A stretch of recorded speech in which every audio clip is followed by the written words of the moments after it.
Welcome back to BWO Daily, your source for news in sports entertainment and the world of professional wrestling from your boys at Busted Wide Open. My name is Nick Howell. And I am Sir Ian Dangerous. And last night, Nick, we were graced with NXT's takeover in your house. Another great takeover from the kids at NXT. And after that show, Triple H was interviewed and was a bunch of questions came in from all over the place asking him about various things, everything from his hog match back in the day on In Your House where he had to crawl around and poop, all the way to like the actual show itself that just happened. And one of the things he asked was what he thought about Keith Lee, who had arguably one of the best shows on one of the best matches on the show. Metro UK actually asked this question. They said, what do you think about Keith Lee? And Triple H responded, he's just the kind of guy that you want to work hard for and you want to deliver for him. Man, I love working with him. You say, Keith Lee, world champion, and you ask me what my opinion is, I say, hell yeah. So Triple H putting over the big man, but sweet right there.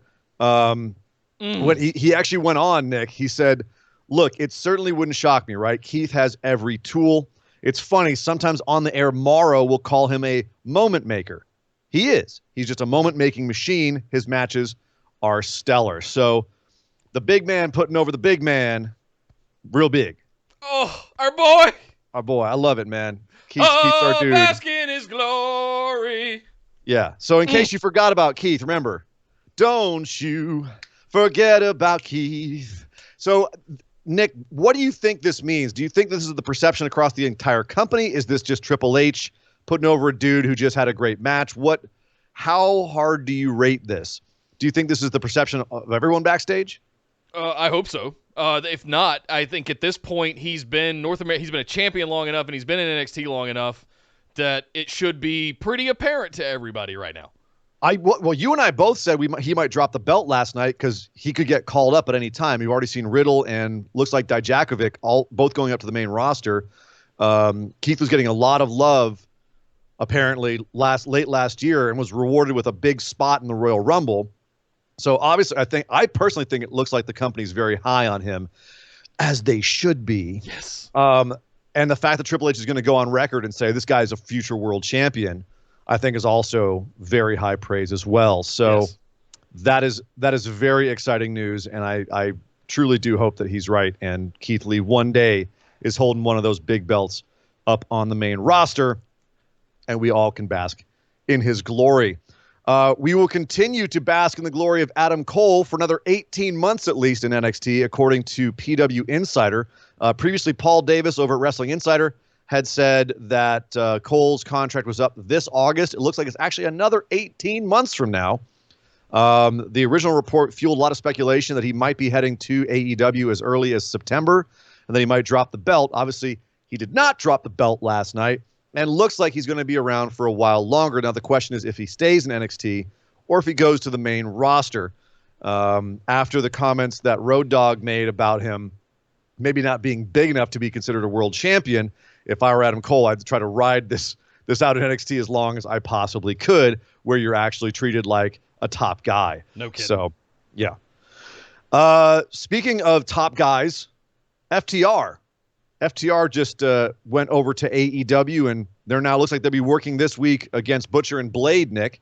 But apparently, according to Dax Harwood on his Instagram stream, they're only on a handshake deal.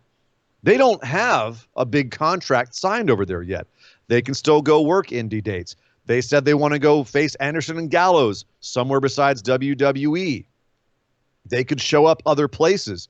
So that's a big drop right there. We know that they've done that a lot in AEW where they have guys working for them on handshake deals. Arn Anderson, only just a week or two ago, signed with AEW. Yeah. So this is not uncommon to happen. Do you think it's just a legal due diligence thing that they're doing because it happened so fast? I wonder if that's it, or it's also, I think they want to keep their options open. And I think AEW is comfortable with that because they know they're the other big fish in the pond. So if people want to play, they'll come to them and honor their end of the agreement. And a lot of people are very motivated to work for AEW, especially if you just got out of your WWE contract. If you want to get major exposure, that's the other place you go. I still pine for the day that we're going to wake up one morning and find out that AEW and New Japan themselves have a handshake deal, and we're just going to have this sort of crossover promotion between the two. We've seen Moxley go. We've seen Jericho go. What if Gallows and Anderson showed up to challenge FTR one night on Dynamite?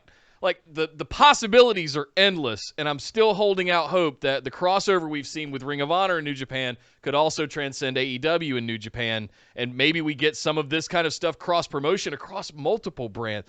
I just don't understand why something this lifts all wrestling promotions as they do this. It does, but that certainly hasn't kept promotions in the past from wanting to be competitive and not working together. You'd say the same thing about, like, say, for instance, the Spider-Man franchise, and look how much of a war Marvel and Sony had to go through to get that to work. Bob Iger finally had to call and go, how big of a check do you need? Seriously. Pretty much, and it might be what happens with New Japan, where they actually, apparently some people in New Japan are all for it, and some people are against it. Kenny Omega might have a sour relationship with them now, even though Jericho and Moxley have a good relationship. So there's a lot to be talked about there as far as New Japan. But as far as FTR goes, I can't imagine that they wouldn't want to go and work New Japan. And if that was the case, then that might be another bridge built, especially because Anderson and Gallows, I'd imagine, still have a good relationship over there and have talked about going and working in Japan again. What's the forbidden door Jericho talked about and Tanahashi talked about? New Japan has been making strides as recently as 6 months ago with the New Beginnings tour right after Wrestle Kingdom. They want to sort of infiltrate the Americas to get New Japan Wrestling more prominent into the Americas. Yeah. So I don't see a negative out of any of it, if I'm being completely honest. It's all positives. The only downside is that right now everything's kind of on hold. Japan is actually, their wrestling industry is at a complete stop. Because of everything that's going on, and there's no timetable for return. So it may be a while before we see anything like that happen, but at least we can look forward to maybe seeing FTR not only in AEW, but in other places around the country as well because of that deal with AEW. Yes. Speaking of New Japan, actually, Nick, on Twitter, one of the biggest New Japan stars, at least Gaijin New Japan stars, Will Ospreay, was recently, someone added him on a video on Twitter of a kid in a gym doing these insane stunts and flips and flying all over the place. And they said, Will Ospreay when he gets out of quarantine. And Ospreay tweeted back at them, dude, I'm 227 pounds now. I can't say I won't be doing flips anymore, but I think calling myself the aerial assassin has passed. If you've been following Le Sex Pig online, the dude is absolutely yoked right now. He's taking his transition to the heavyweight division very seriously. He has bulked up. The dude is absolutely jacked right now. And I'm very curious to see how his moveset and how his game in ring changes with the changes his body's been going through. Yeah, dear Naito, challenger incoming. Naito, Okada, Tanahashi, Okada. Again. Yeah, he's got wins over all those guys at this point. So, I might not have another Naito. I got to think back, but yeah, Ospreay coming back. He's gonna be one of those ones where he's gonna come out. It's gonna be like Triple H at Madison Square Garden after coming back from the quad surgeries. He's just gonna be absolutely. People are not ready for how jacked this guy is gonna be. I'm not saying Ospreay's gonna be Triple H sized, but he's gonna, compared to what he was, people are gonna be horrified the first time he takes off of his robe. And everyone's just going to be like, oh, God, he's huge. He's put on 30 pounds of pure muscle. It's ridiculous. He's not quite Shingo Takagi level, but not far from it. He's not going to be playing the underdog against Shingo next time they meet. I'll just put it that way. No. In sad news, Elias was hit by a car on WWE TV recently. Let's be clear. He was the victim of a DUI hit and run. Well, to be clear, it wasn't a DUI hit and run. It was someone else framing Jeff Hardy for a DUI hit and run, who then ran away. And it appears to be Sheamus because someone saw a guy with red hair and beard running away from the scene, even though they also saw a guy in black pants and shirt running away from the scene. Imagine that, WWE overbooking something. Okay, well, Elias is really injured. Yes. This was having him be hit by the car was a kayfabe way of getting him out for a few months, because apparently he actually does have an injury that he has to rehab from again, which is tragic. No timetable for his return. It is a torn pectoral muscle. Triple H was back in a couple of months from one of those. So hopefully we could see Elias back sometime soon, maybe in the fall. Yeah. So get well quickly. Mr. Elias, we would like to walk with you again.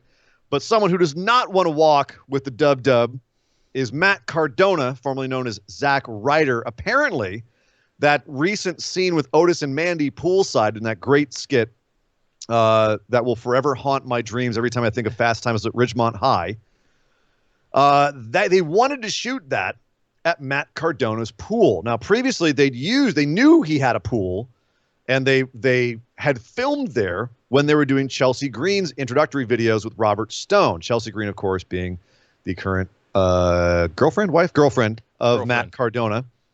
So apparently, according to him on his own podcast, the major wrestling figure podcast, he said that they were both hanging by the pool and her phone beeps and she looks at it. He said, "I'm sitting by the pool with Chelsea," and she had this weird look on her face. She's like, someone from WWE asked me if Otis and Mandy Rose and a camera crew can come here to film a pool scene for SmackDown. Apparently, he says, "I was shaking in anger. You fired me, but you want to use my pool." I mean, yeah, but they were asking Chelsea Green, who's still employed. I don't know. Nick, I get where he's coming from. After 14 years of mishandling him, they finally fire him. They finally let him go. And then they're like, "Hey, are we cool to come shoot some stuff at your pool?" Sure. Here's an invoice. Pretty much. Yeah. You're like, "Yeah, salary. Pay me. Yeah. Pay me. Pay this man his Otherwise, money." There's other pools in Florida you can use. There's plenty more. And they found another one, Sure obviously. So it wasn't an issue. They he doesn't say what he said in reply to them, but one would imagine it was something along the lines of "suck eggs" or GFY. Exactly. Yeah. So, yeah, I don't know, or maybe not. I imagine that they want, he wants to keep Chelsea Green's relationship with them on the up and up. And I don't know. We haven't seen what happened. She dropped the Robert Stone brand recently, and Robert Stone's having like a crisis of faith angle that's going on, but she's been MIA. We don't know if she's called up or has a different angle going on. But her dropping the Robert Stone thing happened around the same time as the pool incident. So speculation. Interesting. Until she pops back up, I'm going to be a little bit worried about her. Just going to throw that out there. Yep. Just a little bit. So this is our Monday show, Nick. We got a couple of birthdays to catch up on. On this last Saturday, the 6th of June, Drew McIntyre, your current WWE champion, turned 35 years old. That's 35 years of being the chosen one. On Sunday, the man, the myth, the legend, God himself, Mick Foley, turned 55. And as of today, Monday, Liv Morgan is 26. Tatanka is 55. And Dan Severn, the Beast, is 62. Happy birthday to all of them. Happy birthday. Happy birthday indeed. And that is the news. Well, thank you, Surrey and Dangerous, and thank you, all of you, for tuning in to this episode of BWO Daily. We hope you guys have a great week. We'll be right back tomorrow with your news for tomorrow as well. Make sure you subscribe to the channel so you can get some notifications anytime we put up new content, as well as go live every Tuesday and Saturday right here at youtube.com/bustedwideopen. Well, my name is Nick Howell. You can find me on Twitter at DataCenterDude. And I am Sir Ian Dangerous. You can find me on Twitter at Sir Ian Dangerous. And we will see you guys next time.